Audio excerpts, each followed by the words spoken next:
This is the Beer and Broadband podcast. Do a quick introduction of ourselves, and then just have an open discussion. No rules, no regulations here. We're not the FCC, so any thoughts, and hopefully we can have a great discussion not only on women in the industry, but what's happening right now and where we see things going. Real quick, myself, I'm Megan Beresford. I am the Director of Broadband Programs at Learn Design Apply. Learn Design Apply is a grant consulting and management company. So we have a team of 5 people here who work solely on broadband grants. And obviously that's a happening space right now, as I'm sure we might discuss. But this is one of my favorite podcasts to be on, partly because I do enjoy a beer, but partly love having these discussions. So introductions, I think first I have on my screen is Kimberly, if you want to do a quick intro. My name is Kimberly. I am from UTOPIA Fiber out of Murray, Utah, but I live in Salt Lake City, Utah, and we are an open access network that was started in 2000. The concept started in 2002 and launched in 2004. So one of the oldest, not the oldest, but one of the oldest municipal networks in the country, and currently still the largest open access network in the country. There is a lot of them launching. I know Ashley is in this space, so she can. You haven't beat me yet, but you might have a client who beats me soon. Who knows? We'll see. It's exciting. Well, jumping over then to Ashley. Sure. Hi, Ashley Poling, Senior Sales Executive for COS Systems. And COS is, like Kim said, we are in the open access space as our background. It's a BSS OSS system with a focus on automation and open access, and based in Sweden. So where open access took the main form of business model during their fiber expansion. And I agree with Kim. I think the business model is advancing, and we will see more of it, and exciting competition for UTOPIA as they lead the way. Wonderful. Next on my screen, I have Christina. Hi, I'm Christina Culver, and I'm founder of Imagine Idaho Foundation. We are a nonprofit that was founded in 2020 for capacity building, because we're a state that typically doesn't accept or get as much federal funding as we normally do, because our towns are so small and so rural. We have some parts of our state that are so remote, they really have little or nothing. And so we are here to change that. And so we crowdsource everything from vendors, resources, funding. We provide consulting at no cost to every county or local entity who wants to develop a broadband plan. We are plan or ownership agnostic. So we have some of the, some national models for open access. We have privately held, we have a little bit of everything, but our whole goal is public-private partnerships and affordable, reliable access. And so the whole idea for that is that in order to have that, you have to have competition.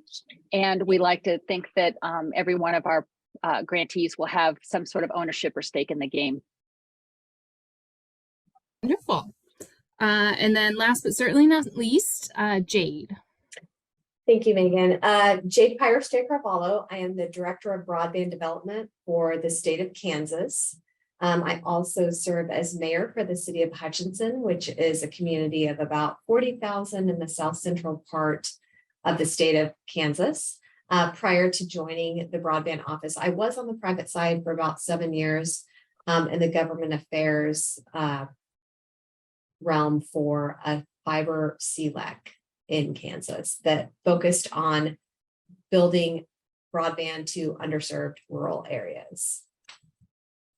Amazing. Well, I feel like we have such a variety of experiences and backgrounds here and doing different things within the industry, which I suppose would kind of lead me to open up with, I think, our big question. Obviously, this is the women's edition of Beer and Broadband. So within all these different realms we're in, I'd love to kind of have a talk about the impact women have been having and the growth of women in this industry, which I'm sure we can acknowledge if we've ever been to a conference is currently a male-dominated industry. But but thoughts on the impact on the growth on what we're seeing with women in the industry. Well, I can jump in there. I think one of the things that was fascinating to me, I work a lot in education, on the education side and the health services side and telemedicine before I got into this project. And part of the thing I was amazed about was the existing business models of incumbent ISPs and the difficulty of getting services to the most rural areas. So while I dealt with a lot of women in the major ISP world, but what I found is that getting into this, you have to be really compassionate and have a combination of the technical background as well as an understanding of local government and how to work with communities who are not professional politicians. And so I just sort of feel like I haven't spent too much time thinking about the role of it as being sort of women-led. I just feel like we are compassionate when it comes to, and just good planners and listeners when it comes to figuring out what the community need is and helping build trust. I attend thousands of meetings on this and a lot of county commission meetings, and I'm just amazed at how reluctant local officials are to trust anyone. And I think that needs to be returned to this industry. And I think women would be really strong at doing that. Yeah, Christina, I'll just add on to that, like, I don't want to buy into stereotypes of women as being this and men being this, but I do think we are uniquely qualified for that local consult piece that is really baked into the Infrastructure Act and these new NTIA grant recommendations that we have. Collaboration. I mean, women are more, apt to collaborate, and we're not as linear thinkers. So I do think that there is a lot of possibility for women to establish themselves as leaders in this industry, because when you look at who is, in the state broadband space, who are the federal program officers, and some of these other leaders, like even just look at Rosenworcel, like years ago when I was in the policy advocacy space, I would hearken to her homework gap research that nobody cared about, right? And then after the pandemic, everyone's like, oh my word, like these disparities that result from a lack of broadband access and these inequities are really like not fair and not cool. And now she is the chairwoman of the FCC. And then you look at like Shirley at NCTA and the work she's doing on the advocacy side. So I think like on the policy side, women are really setting the stage for like, we're not going to stand for these inequities. Like we want our kids to be in a better position than we were in. And so I think that's really exciting.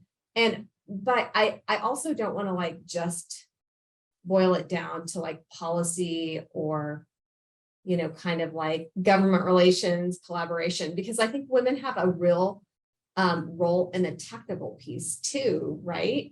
And how do we then bring women up, or the next generation up, and this kind of technical side, and not like silo them as like, you're here to like make connections versus you're here to like be the engineering minds, because women aren't like uniquely disqualified from being engineers, right? It's an interesting, I think I come from a different aspect of this.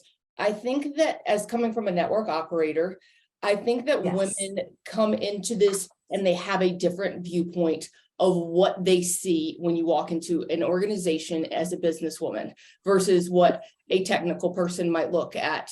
And women just like, if we come in with a different perspective, and we should embrace the uniqueness that is us. Yeah. I think that we've been told over and over in our life that we should be these men or act like these men. Mm-hmm. No, we need to use what we have as our power as a superpower when we walk into a business world. And I think that is what makes us unique. I agree. I walk into most of my conference rooms, walk into most of my meetings, and I'm the only female there. But I see something that nobody else can see, who is in that room as well. So I think we sometimes we want to be that person at the table, but no, we're different, and we should embrace that we're different, and we have some great things about us. Yeah, I just add, I think you're right, Kim, and it's really about diversity. And I think there's a lot coming out recently, just post-pandemic, about, you know, what happens when you bring women in and you create women leaders, because let's be honest, women leaders are created by getting a seat at the table. So I think, you know, the statistics say it all, right? It's like 25% greater revenue when you have women leadership. I mean, when you have multiple women leaders, it's even greater. So there is different mindset and different thinking, but that gives you a different angle to look at things that wasn't there before. And so that creates better profits, you know, better strategy, and just overall better business. And we need to have women at every aspect, not just policy.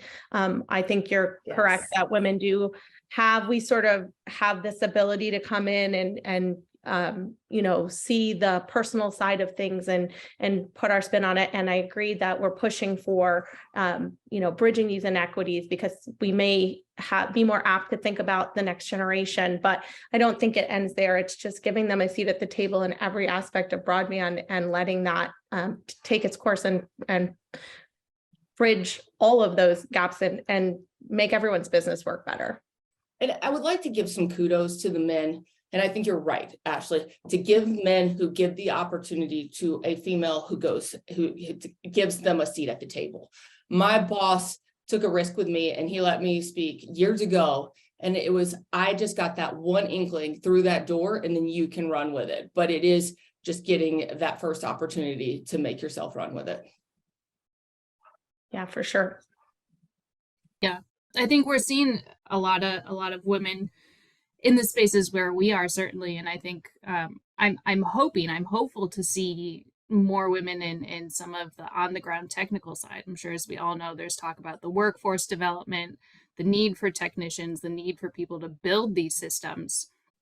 And I think it's another great opportunity for women to get in there. And I know I've seen some great programs coming out that are training programs just for women, which is encouraging. I don't know if you guys, you ladies, have seen other kinds of programs that are targeting women, or what else might be going on in that space to make sure we do get in. But well, I'll jump in on that. I think that we're expanding, because we started small with a state that just, we're probably the furthest behind still on all the planning.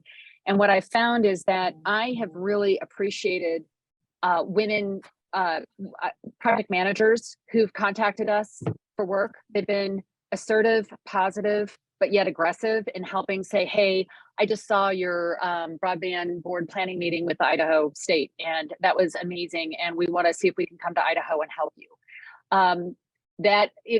I don't know if that was a gender specific phone call or if there was a reason for that, but there was just this level of talent and assertiveness that came through to say, we want to work with you.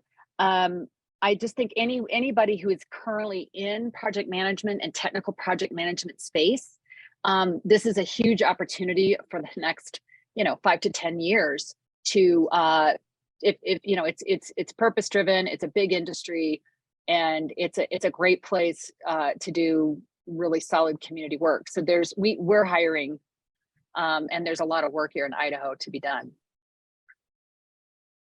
absolutely. Yeah, I think I love that purpose driven. I think that is, I've never quite thought about it, of some of the reasons that I absolutely love this industry, but that might be a big one, right? There is definitely a goal to achieve, and everybody is working diligently to do it. So giving women, I think, a mission, I set it in front of them, and I think it gets, most of the time it gets done. So I like that a lot, purpose driven. I also think it's accountability for delivery versus bottom line profits, and thinking through, we all are profit driven, and that's, we're a free market capitalist society. But there's also this bottom line. I have philanthropic funders, but they have a bottom line. How many have you connected? I'm like, well, we're not quite there yet, but we're on our way. And they really want that accountability. They also want, again, this sort of compassionate side of affordability. They want the access. They want more kids online. They want more veterans getting telemedicine. They want more seniors getting access to healthcare. So because we work in tandem on that, I just think that we're really focused on getting that work done. And so, you know, I mean, it's just a part of a part of this state and time of telecommunications and broadband connectivity that I think is and maybe I'm jumping to a new topic, but that is really different than previous decades of growing the telecommunications industry.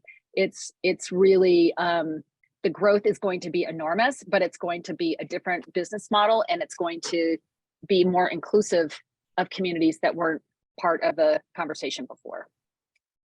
Yeah, I love that, Christina, but I also think that like, if you really want to get women involved in this industry in a way on the technical side that Megan was talking about, like we have to break down these stereotypes that we've all been, well, I mean, I'm probably a little bit older than all of you, but my daughter is Botox. It's called Botox. You look so good, Kim. Magic. But, like Hope my you can't daughter see my is in Botox bruise. You probably can. in a STEM elementary, she's in kindergarten, right? But she's in a STEM magnet school, and she's all about technology and engineering and math. But when I grew up, and that was that's where my heart was, it was very much discouraged. And so breaking down those stereotypes for women not being able to, like, girls can't do math is like a big thing, right? And so how do we make sure that girls and women are on an equal playing field in the kind of workforce development space to get into this industry, and like welcoming them with open arms? Yeah, I think that's about us, guys. And I'm going to put the accountability on us. It's about us lifting other women up into this industry. Yes. We got into this industry for whatever reason, and we're here. And I have a lot of female executives at Team Utopia. I mean, we have a female NOC manager. She was a network engineer. And I mean, she is amazing. She has red hair or whatever it is of the day. She's like, here I am, and I'm here, and I'm fighting for this network. And we had a female CFO who retired. It's about lifting the women up who come after us and saying, look at this field, we're here. So we can say it's all about other people should look at us, but we have the accountability that we should be part of the solution as well. Well, and not just lifting up those who are like in the pipeline, right? Like, let's mentor these women and tell them that this is a path you should take. And this, like, I feel like I'm in this role because it's legacy work. Right? Like, I feel like we are, we electrified our company or our country, we put highways in our country, and now we're doing this work. And like, I feel like it's legacy work. It's exhausting, unappreciated, underpaid, and I love every minute of it. But like, we need to impart the importance and the mission-based, I don't know, like, we can really bring up a new generation to understand the importance of this. But we have to support them, right? Especially on the gender side. Yeah. And I would say that where you're headed on that is that we just need, I would love to see an education, I don't know, curricula program that is not a super degree, but just credits, training. But when you were talking about your STEM daughter, the thing is that the young girls have that we don't have is like a robotics class. Like, if you actually could go and have a robotics class that then dropped you into understanding electrical nodes and engineering and equipment and all of those things. I mean, you could even have an afternoon workshop, but all it needs is you need to understand the mechanics of how broadband is delivered. And then you need to get better and better and better at that so that nobody can fool or kick you in the tail on, contracts, ideas, plans, costs.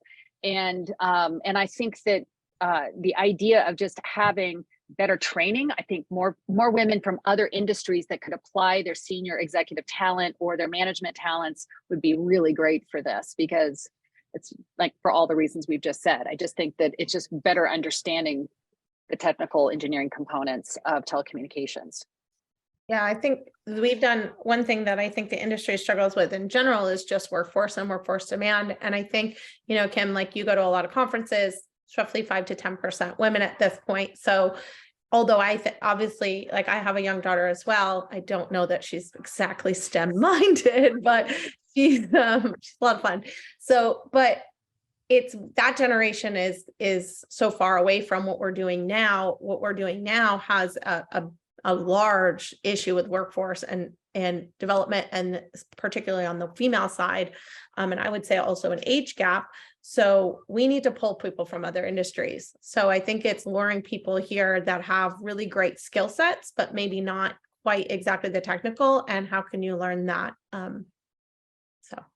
Yeah, I agree with you. I agree with you, Ashley, is that yes, we would love to have our children be learning this now, but it is a problem that we see today. So how can you rise above it? And I'm always a positive person.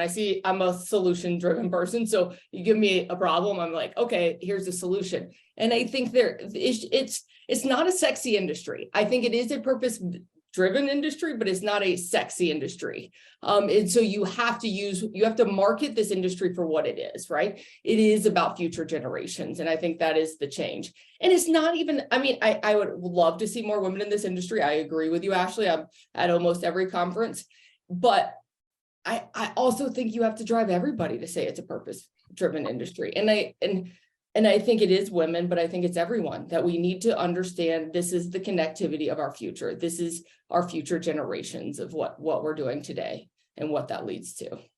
Yeah, we just need great leaders. So I would say kind of on this note, right, we're all mentioning, you know, the action happening, you know, the big moments today, what we're creating right now. I'll slightly pivot that to, I think, you know, the recent big news of our new FCC maps. I'm sure we all had a chance to peek at them and see what's going on and what's developed. But I'd love to hear thoughts, what you guys took away, what you think the strengths were, what the weaknesses were, what the impact might be. Well, I can jump in there. I'd love to hear what other people have to say, especially UTOPIA and some of the others. I mean, we're working on unserved and underserved. We bought a speed test or licensed a speed testing system last year just so that we could counter the FCC 477 data with our grantees. We know exactly what the truth is. And it was so disappointing on November 18th. I guess I sort of pulled it up a couple of days later because we're in a big application mode for an RFP, is that I expected better.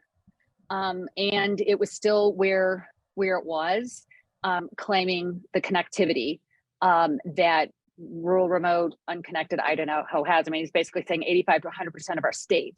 So the difficulty of that is also the process to challenge that in an under-resourced state. So it is heavily set up to not help or allow access to the 42 billion. And I'm just enormously disappointed at the heavy lift we have ahead.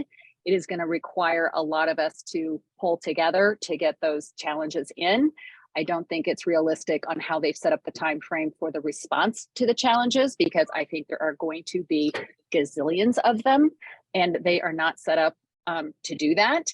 And so I wish it had been a much simpler process that wasn't set up the way it is. And I'd love to hear what other people are doing, or if there is a secret plan hatched out there somewhere to counter this. I think guys, like I said this probably right before the maps came out. Some reporter called me about something, and we were talking, and she said, well, everybody's now calling me and saying in rural areas, well, these maps are going to be wrong because we're servicing these areas. And I said, it's really funny when the rubber hits the road that all of those rural areas are now served, because they weren't served 2 years ago. But now that when those territories are being threatened by competition, now you're seeing, oh, no, we don't need the money anymore. So I think you look at the maps and it looks like everything is served. It looks like everything has connectivity, and it was an FCC misstep and to let advertised speeds be put on the maps. I mean, everybody agrees with that. We don't know how they would have solved it. I am not only the work at UTOPIA Fiber, I also am one of the board directors for the American Association for Public Broadband. And it's going to be a huge concern about how communities around this country challenge these maps with the limited resources that are out there. And do a lot of communities even know that these maps exist right now and they should be looking at them? I mean, I think that's even the first problem of what do we do with them? Like, where do we go? And the challenge window is very short. January 13th. I mean, it is obnoxious when we are trying, and it's done right in the time when every state is putting together their broadband planning. They are, understaffed and, under-resourced, trying to put all this work together to get this work done. And then there's a funding flow that's supposed to be going out the door at the same time. This is something that should have been done years ago and settled years ago, and it wasn't. And now it's a big train wreck for everyone. Because I think you're right. I mean, we haven't even begun to address it because we have so many things that we're dealing with today. But we're going to be talking about it this week to figure out how we're going to come up with our challenge. Because the big thing is, here's the problem. It's saying everybody's served, right? So the money's for unserved and underserved. So if it's an impossible task to prove that you're unserved or underserved, and your data and speed testing analysis is like number 3 on the list, and the other 2 tasks are impossible. It's like every household must call and see if they have service, and if they don't, prove that you were denied service at a speed or reasonable rate that you must, I mean, it just goes on and on. I mean, that's ridiculous. So the whole thing is, how are you going to get any of this done? So no one qualifies for the funding right now. No one who needs it. Well, there's like a pocket this big around somewhere in the country that needs it. Yeah. And it's like 200 homes. Pretty, yeah. No, I mean, my background is working with municipalities and consulting, right? So I did almost 8 years of consulting with local governments and co-ops, and the amount of, broadband need that we saw over the years certainly could not have been, that gap has not been filled. Like you said, Kim, in the last 2 years, yes, large improvements have been made in many areas, but it is unfathomable to think that the government would put out $42 billion when they didn't think it was needed, but then they put out maps that essentially said the funding's not needed. So the conversation is illogical at that point. So where do you go from there? Yeah, and I would just add that, like, we were really concerned at Kansas that, like, it was kind of a mission accomplished scenario. When you look at the maps, what policymakers are going to look at the maps as they are presented.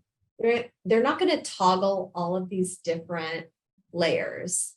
And the maps as presented have satellite, fixed wireless, all of these technologies and speeds that don't even align with the new infrastructure and Treasury under ARPA CPF guidelines of what broadband is, right? And so we're really struggling with that. And I think it was Kim or Christina who really touched on the lack of capacity in broadband offices to challenge this.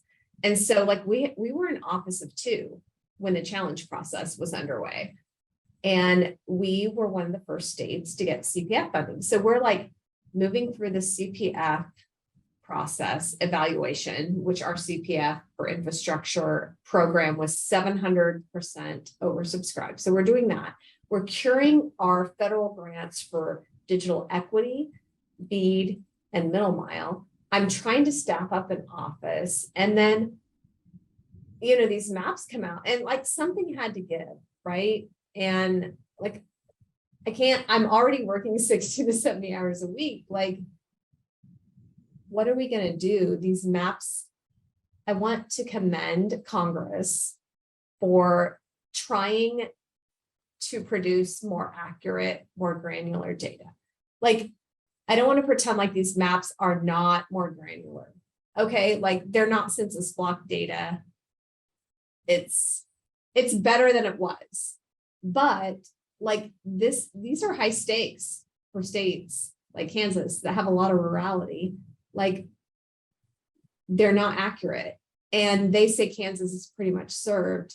And we have hundreds of millions of dollars on the line if we don't have accuracy, and states don't have the capacity to robustly challenge. And so it's a real problem. And I don't really know how to fix it. It's the problem is too, Jade, is that you're having this industry that is craving for anybody who has any knowledge of broadband, and they're throwing money like crazy at anybody who understands broadband. So broadband offices, I mean, I'm a government employee, I get it, that they're not paying what the private sector is paying in this field. So to get people who are going to work the hours that are needed to be worked to obtain the data and drive the results that they want to be seen is very, very hard with what they're what is happening. I mean, I've seen some of these broadband offices who just put out the listing like this month of like looking for a broadband director, and I'm like, I know we're dropping like flies. Oklahoma is offering $205 grand a year, and they can't get anybody to take it. And like Indiana, Jody, she left and she was amazing. Jeff in Arizona left, he was amazing. Like people, it's an impossible job if you don't provide the resources necessary to do it. Like this is important. Like I say, it's like, I hate to keep saying legacy, but like this is legacy work. Like we are doing our generation's infrastructure work. But just imagine, yeah, I don't mean to interrupt, but just imagine if you had, I mean, I'm not about bureaucracies. Our goal is to be out of business. It was 3 years, but now it looks like it's going to have to be 5, which is a bummer because we have to raise more private philanthropy to cover that. But just think about 42 billion, let alone the annual RDOF and reconnects budgets and all these billions of dollars that flow every year for this. And this is a short-staffed shop nationally. Mhm. It's unconscionable to not have, and I think that it's just, it's knitted together. I mean, here we are, a network of women who are coming together, who are leading on this kind of thing. But the fact that it is not well staffed to deploy billions of dollars is mind-boggling. Christina, you touched on it. Like I had this interview 2 days ago and they wanted to talk about mapping and like all this stuff. And I'm like, you don't get it. Like the single most important barrier to success in universal accessibility is the fact that state broadband offices have no capacity to do the work. That's right. And maybe the joke is on all of us, and the incumbents are holding back because they're, huge staffs, right? And so, maybe the legacy ISPs are, that are staffed. I mean, I know they're going, they're applying for these grants and they're working really hard at going for it, but it's sort of lopsided, right? I mean, it's gonna. But I mean, I don't know how other states are handling it, but like in Kansas, local consult and engagement in the community is a big piece. Like we don't want a bunch of carpetbaggers swooping that's in right. to get grant funding. We've had counties. So we have a county that it's probably bigger than the size of Rhode Island. It has 1,000 residents, 1,100 residents, and we're looking to connect 481 households for the entire county. That's everybody. That would get us everybody.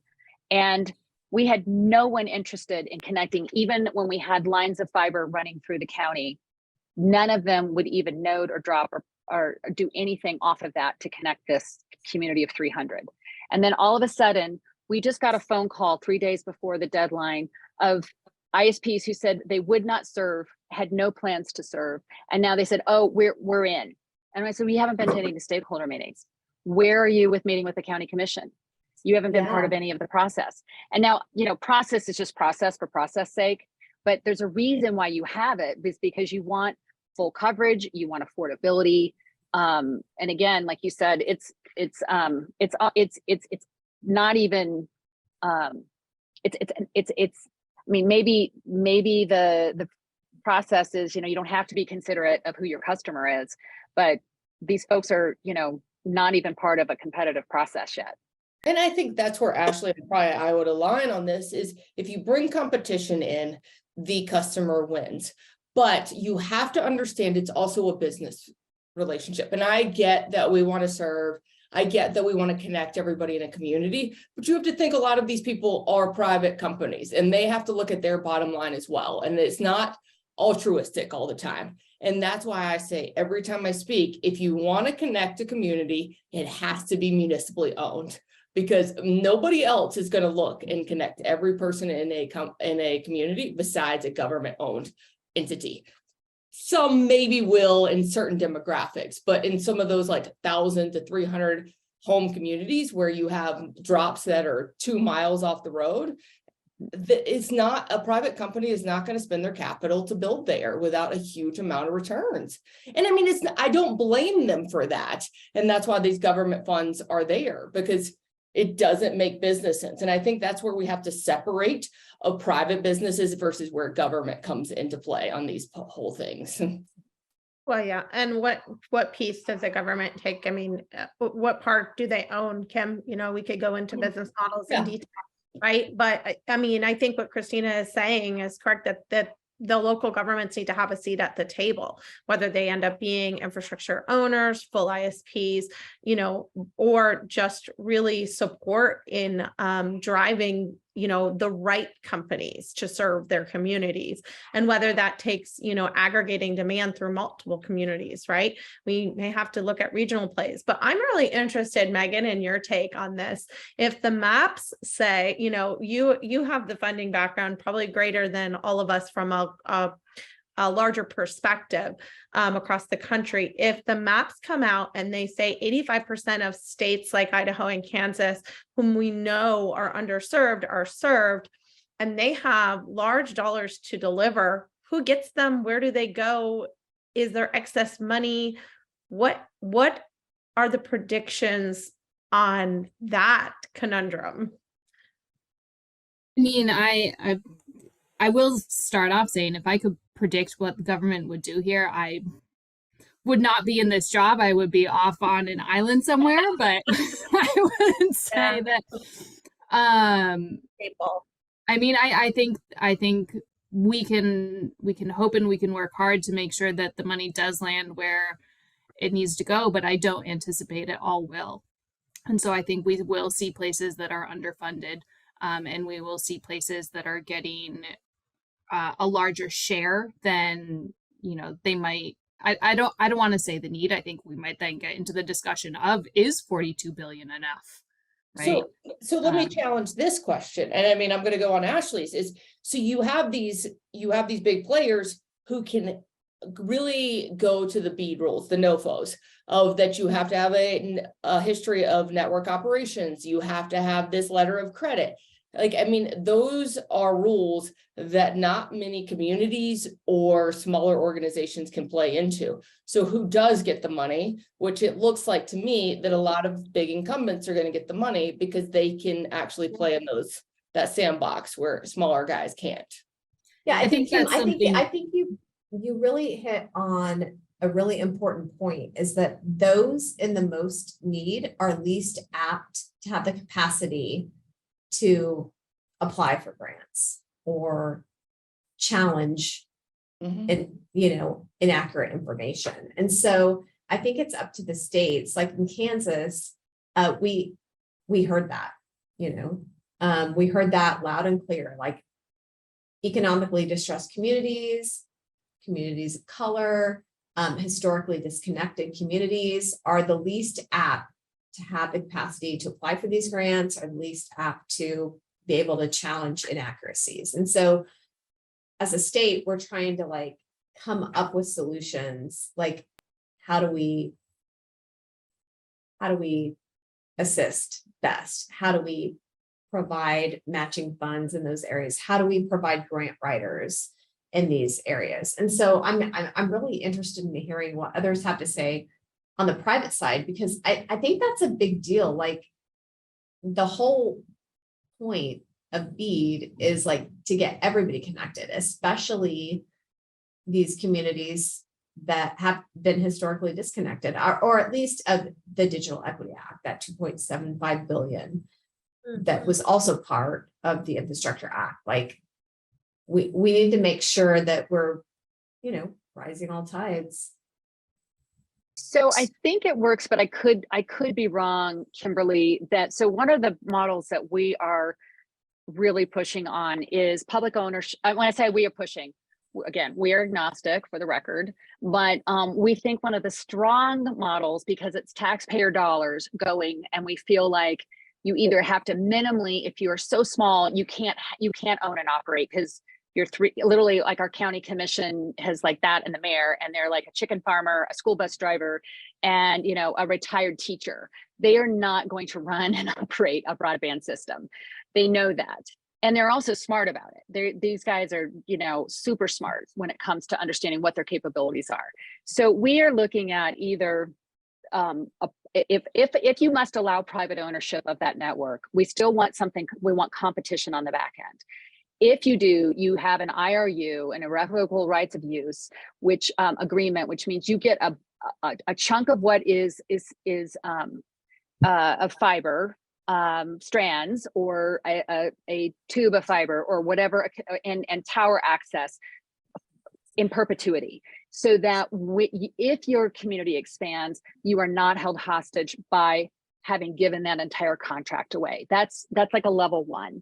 Another level, the big public-private partnership, and then we have a big push for open access middle mile in the state of Idaho, so that it is paid for by the government, is owned and operated by nonprofits and public entities, and then anybody can tap in on it, and that makes it way more competitive for, we had like 129 before COVID, and now we have like 150 ISPs in Idaho. It is bonkers trying to find them all. But if they were to, that would be a huge opportunity to have a government funded open access system that they can do last mile and make profit off that, whether you're a big dog or a local or regional ISP. Another big thing that we're doing, and I'm sure this seems to be the burgeoning industry. I think I need to get out of the nonprofit business and start one of these, is this third party management, and we'll just talk afterwards, is a third party that does the management and operations work for, so you own it publicly, you completely contract it out to a third party objective operator. They could be a competitive ISP on that system, but that also allows for competition, and then that is all managed. And I think that is where the growth industry is, where they qualify under BEAD, back to the BEAD qualification, because they have experience in the management and operation, but they're not necessarily named one of the big three. So you actually have these regional companies like UTOPIA, like others that are in the region. We've been learning about them over the last 6 months or a year, who are willing to do business. And I've been trying to, we've been looking at building that out, but I don't know if that's enough, because I think there's still capacity in these smaller companies. And I think you're spot on, right? And I don't know, Christina, that UTOPIA is in Utah, but we are also the operational partner for Idaho Falls Fiber in Idaho Falls, because they wanted to do an open access system, but they didn't they were like, we're not a specialization. This is not what we do. So let's go to somebody who does. And we're a governmental agency in the state of Utah, but we can cross state lines of saying, we can provide our expertise. What do you need? In what aspect do you need it of? And I think that operational partnership is where there is a huge amount of demand. But how many people can deliver? I mean, there are a lot of, I would say, a lot of companies that are coming out of the woodwork now that are telling everybody in a lot of communities around this country that they can deliver and they can build a broadband network and they can operate it. And if you ask their track record, they're like, well, we have nothing. And I think that's the point that I see. Go ahead, Ashley. I love this conversation, because I would say that just in the last year, and seeing the types of people who have interest in our product, and knowing what UTOPIA has done and things like that, and the people we're talking to, my entire idea of what the business model really is shifts, and it's exactly what you just said, Christine. And it's a public ownership and an operator, and that operator opens the network to the last mile for one wholesale strong competitor or multiple open access providers, or ultimately becomes open after a certain number of years. That part of the conversation, I think, is based on, you know, your specific area. But the interesting piece is what you were saying is this open access middle mile, as I think a lot of people are failing to look at current middle mile network managers. So they have, yes, Utopia is a great option, but I don't think that Kim and Roger can go everywhere. So what are Oh, the come on, Ashley? Ashley. Come on. I mean, come on. Women can do anything if Yes, we've learned absolutely. something here. I do see her a lot on LinkedIn on planes. She has her own personal paparazzi, but no, I don't. I don't think she can be everywhere. So I think as we think about, like you said, who has the operational capacity, I think a lot of them are these regional middle mile network operators, but they're like, well, what are we going to do? How do we expand?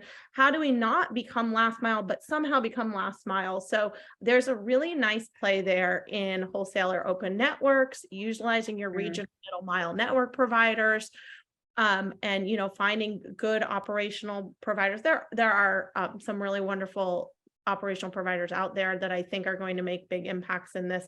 And I love this business model. I think it makes. I would agree with you, Ashley, and I think everybody on this call would, or not call, podcast would agree, is that own the asset if you are a community. Just own the asset, because I'm seeing all these communities going, well, I'm just going to partner with this private company, and I'm like, so what happens in 15 years that they have you captive? Own your asset, and then like put a really strong agreement, like Christina said, into place to protect yourself. I mean, do not use government dollars to give to private companies who are then going to leverage you in the long run. Don't give away the whole boat, right? Like, I think that we've seen, and I think someone needs to do some research on this. You know, I think there are some examples now, multiple, of public-private partnerships that, you know, didn't achieve the goals that the communities asked for. And so what are the ways that the communities can protect themselves? But again, they don't have not all or most communities do not have the capacity to be a full retail ISP. So. Yeah, we're actually working on building a template of protections and what that package looks like, so that it can help these underserved communities and counties and regions come up with their own negotiating tool that is, you know, it's worth it for, if you're an ISP and you're going to be awarded the construction and servicing, you know, M&O and servicing of a $4 million or $20 million project. To say, yeah, we'll give you this piece. Because what happened is in CARES Act, and you probably all experienced this as well, it rolled out fast, it was furious, it was totally without guidelines or expectations. And the small communities didn't know what to ask for, or knew that they were entitled to anything. I'm not deserving, you know, that category of leadership. And so they didn't know what to ask for. So we watched a lot of CARES Act money. I mean, our state was 35 million or 45 million.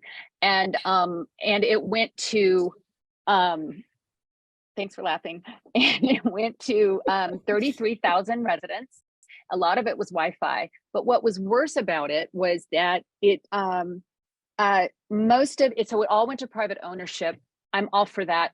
When it works well, where, you know, again, like it's, you know, everybody's into make a living and a profit. The whole thing, though, was that happened. Nothing was negotiated for those public entities to have future rights to that project that they awarded, or they were a part of helping achieve that award. So when they came back to say, now that you've connected our residents, connect our community, our public entities don't have any internet, or now that we have this new area going in, what would you charge? And they're like, oh, that'll be X. And it's such an insurmountable number, but they control all the infrastructure that they just got paid by the federal government to put in. And there's no rights by the local entity to negotiate something that's fair and reasonable. So then you get into overbuild. And it seems silly to be paying for something twice, but when the costs are, you know, when there's a monopoly on a single ownership on something, they can drive that. And that's really back to when you talk about affordable and reliable, we need to be able to have a level playing field. Yeah, and I would love to hear Christina and Jade's perspective on this. And I think we're starting to see it in Utah is that a lot of like the CARES money and all this money went for some of these to connect some of these rural areas, right? But a lot of the politicians who were making these rules didn't know that it was a singly owned asset and that not multiple people could use it. I think that there's just it's not that people are trying to do bad things, that they just don't understand this industry enough to understand what they're really legislating and putting into policy. Would you agree or like disagree? I would agree. I don't think that I just don't think policymakers really understand. They don't understand the economic dynamics of rural America, first of all. And they also don't understand even simple things like, we know that competition drives down price, but to explain why it's important to have multiple providers in a community to keep and they could, there's price collusion is possible, and it's hard to prevent that, but it can, like, we're not, that's not supposed to be allowed. But the whole idea is where we have competition on an open access model in Ammon, Idaho, that town has $9.99 a month high-speed internet. And a lot of people complain about it because they say, well, that's not fair and it's impossible to service that. But all the complainers are also on the system serving customers. So it's all about explaining that story and how it works, because you will have the dominant ISPs educating the legislators saying, this isn't fair, this isn't fair, this isn't fair. But when they understand, when a reasonable legislator hears about competition and how it works, they will understand why these models are the next generation. Well, I really hope that is the case. I mean, hope springs eternal, Christina, because I'm in the thick of this with our EMMBI application, and legislators, our congressional delegation actively, maybe working against that based on some lobbying. But I do want to push back a little bit, like open model or open access model. Absolutely. That's what we need in each state. And Kansas is one of those states that has very little middle mile, no open access model. We're one of 5 states that doesn't have a dedicated research and education network. So, I mean, Kansas really needs this kind of model.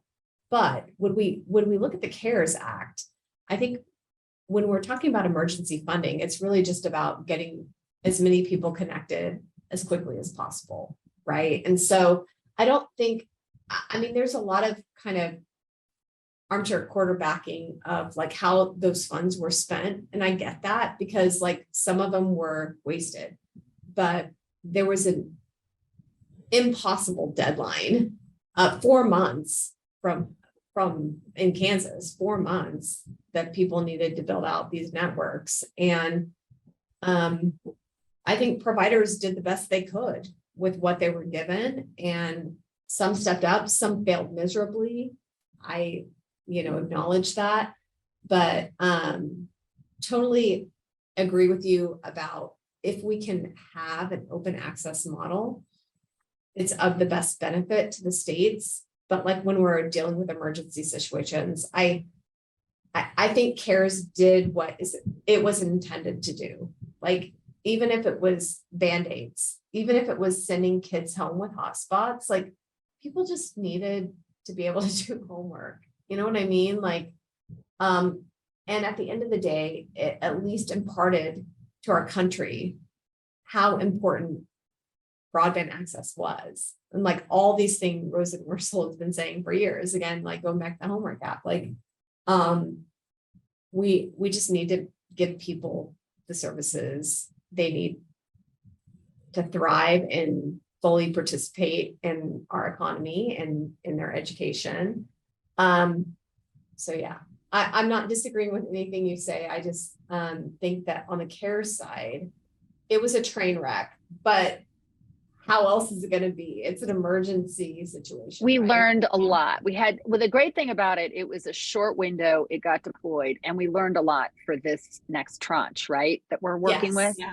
And it educated Absolutely. us on what to do and what not to do. And it also, I mean, I think it, again, I've described the demographics of Idaho. We have a lot of amazing small to mid-sized ISPs in this state who saw the participation and the performance levels of their competitors.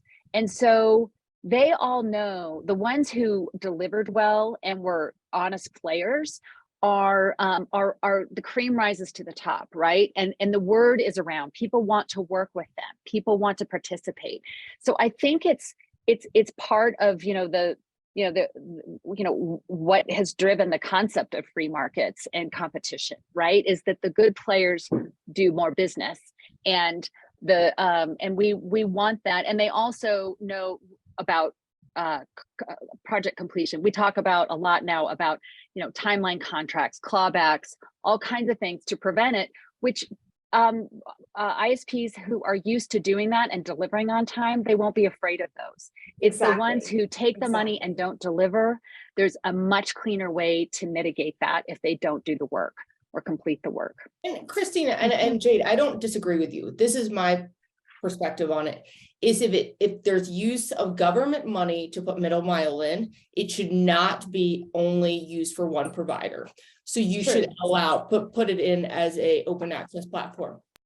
In the state of Utah, we've seen money after money go to connect some of these smaller communities, and it's to one provider who's never going to allow access. And it's like, where government funds being used, they should allow multiple providers on those lines. I think that's our whole point at Utopia Fiber, is that we have to stop just giving money to providers who are just going to use it for their monopolistic purposes. Yes, agree. I feel like we could probably go on for another hour about this, I'm sure. But we are kind of reaching our time. So I want to give everyone a chance to do a last thought, whether it's on funding, on women in the industry, on anything that we touched upon here. Just a quick final thought. I'll go in the order that we did introductions. So Kimberly, I don't know if you have what your final thoughts here might be. My final thoughts are, it's an exciting time for this industry. It's an exciting time for women in this industry. It's an exciting time to see what we can do in the next 10 years to bring broadband to this country. And I think there's a lot of mentalities and philosophies and whatnot, but it's just an exciting time, and just to embrace it. And I mean, let's be honest, just work our asses off to get where we want to be in the next 10 years. Absolutely. Ashley?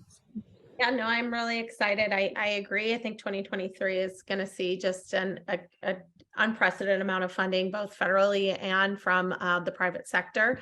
I think there's no better time to be in broadband. I think as a woman in broadband, we should, continue to work hard and prove that we deserve the place that we're at, and turn around and make sure that we're supporting new women in the industry, and make room at the table for everybody, and create diversity that creates just better business for everybody. And I'm excited to see if we can accomplish the mission of really making waves and bridging the digital divide in the United States. Yeah. Christina? Well, I'm going to laugh because I missed some of that because I lost audio for a second. Oh no. Failing. But, I just think that what's interesting about this conversation is how better networked and resources, and how these conversations should happen more often, because I think that we have a really great, talented team of women working on this. And I have met others who could be on this talk as well. And I just think that like I said, there is a real opportunity here. And I think you're right. We're overworked, and but we're really passionate about it. And I think there's going to be really cool things to come when this project is rolling through completion, because we will have been in the trenches and have the relationships that will really drive sort of, we'll be the leaders in economic development and, you know, sort of modern technology for all of these communities. And that's what really excites me, is that we're on the cutting edge of all of this, because the future is going to move at Mach speed in the coming years. It's going to happen so much faster. And so this is just a blip on what we'll be doing going forward. Yes, absolutely. Jade, final thoughts. Okay. Well, I would just say that the women on this call are exceptionally talented and brilliant and so gifted in this industry. And I guess my final thoughts are that regardless of if you're a man or a woman, anywhere you're at in this industry, we need to maintain optimism, because there is such a human nature to pinpoint the negativity, for instance, the maps. Like, I fall into this, like, there's so much cynicism. It's like, how are we ever going to do this? 42.5 billion is a lot of money, but it's not going to be enough to get to universal connectivity. But if we can just maintain this spirit of like stick-to-itiveness and optimism and recognize our place in history with this legacy work, I think we're going to do great things. And maybe we won't get to 100% connectivity. Maybe it's 95 or 98, but like, we're going to make great strides in bridging the digital divide. And won't that be a wonderful legacy and meaningful work for each of us? Absolutely. Well, I agree. I think we need to have more of these women in broadband discussions, because clearly we will all make impacts in the coming years. And I think we'll see a lot from all of us, and I'm sure other women in the industry. And to your point, Jade, the men too. But yeah. Thank you all for joining. And again, hopefully we have more of these for women in beer and broadband. Okay. Thank you, Megan. Thanks, Bye, everyone. everyone. Really great meeting you all.